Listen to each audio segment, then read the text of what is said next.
Hi, we're in New Mexico and we are so excited about seeing all the Native American reservations. Yeah, I can't wait. No more rocks for a while, but we're going to see some great interesting stuff, and so are you, so stay with us.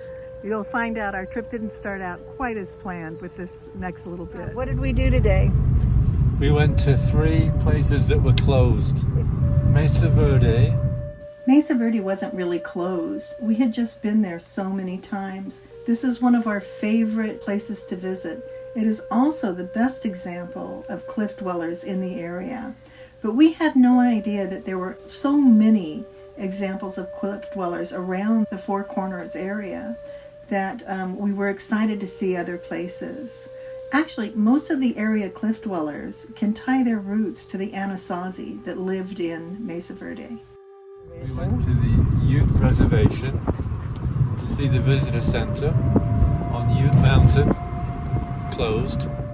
We had decided to visit as many indigenous people as we possibly could, and Ute was really exciting for us, but they were closed.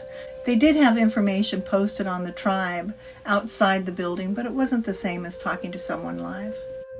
And then we went down to Four Corners, another 18 miles, to stand on 4 corners in 1 foot in 4 states.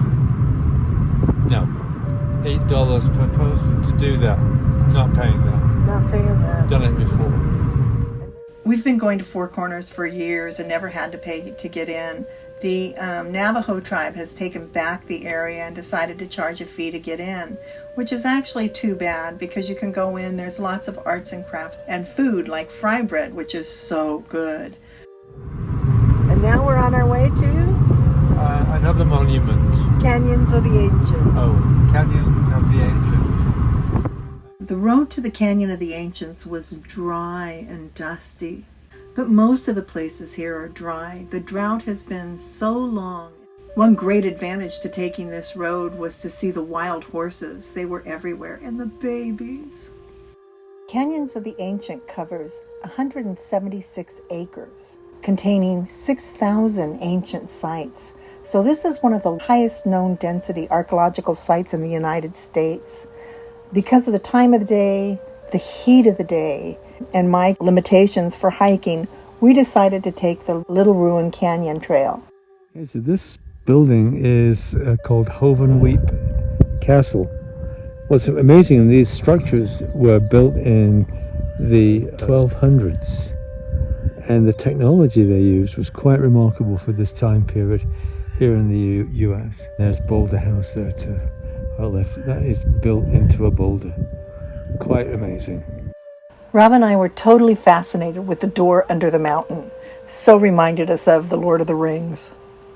Actually, it was an old mine where squatters were living, and the park ranger service decided that it was probably not safe, so they got the squatters out and made it a storage room. So as we were driving by, we saw that the visitor center was open today, and we were lucky enough to meet Beverly, who was watering all of her trees, and she's a Ute, Native American, and she was telling us yesterday was their bear dance. So it's a big ceremony that they have over a 2-month period. One of their ancestors got lost in the woods, and he ran into this bear, and the bear kidnapped him and kept him in his cave and taught him this dance. And he said, I'll release you if you go back to the people and teach the people the bear dance. So she didn't want to be videoed, and I'm so sorry. She's lovely, but it was a wonderful, we're so glad they were open. So many of the indigenous people that we spoke to didn't want to talk on video. So we're here at El Moro National Monument, and this is in New Mexico, and we're looking at some petroglyphs, as you can see on the wall here, and they're covered in sandstone blocks, and it's a testament to the many hundreds of years people have lived or stopped by here. Each group of travelers, American, Indian, Spaniard, and Anglo, left its mark on this wall. This is an example of the Native Americans. Unfortunately, you have people that think that their signature is just as important. They've had to clean a lot of graffiti off of these walls. And this is where the people that were working on the railroad coming into the area signed their names. So that's from the conquistadors then, because it's in Spanish? Yeah. It's on the 25th of of the month of June on this year of 1709. So Ramon Garcia Jurado passed through here on the way to Zuni.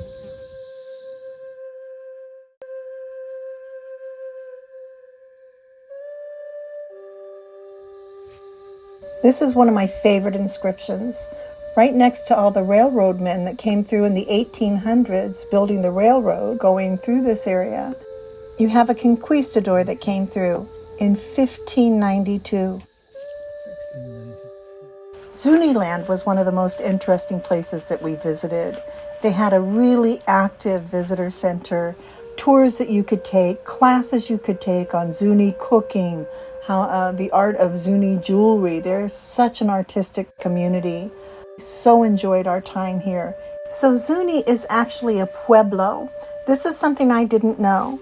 Reservations are a contract made from the United States to the United States, meaning that the Indians were, it was made between us and the Indians that were here.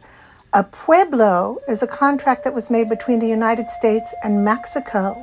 So Zuniland, as they like to call it, is also a pueblo. And this is where I finally found the perfect bracelet. We missed so much in this area.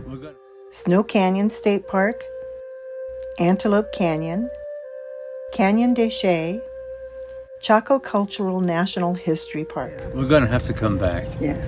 Rob wants to see more rocks. Yeah. We really want our films to be under 10 minutes, sometimes seconds under 10 minutes, but under 10 minutes. So we had to split New Mexico in two. There was so much to experience and taste and see that it just took longer than normal. And don't forget, this is part A, so there's part B, which is just as great. Hey, thanks for watching. And if you like our videos, please press the subscribe button.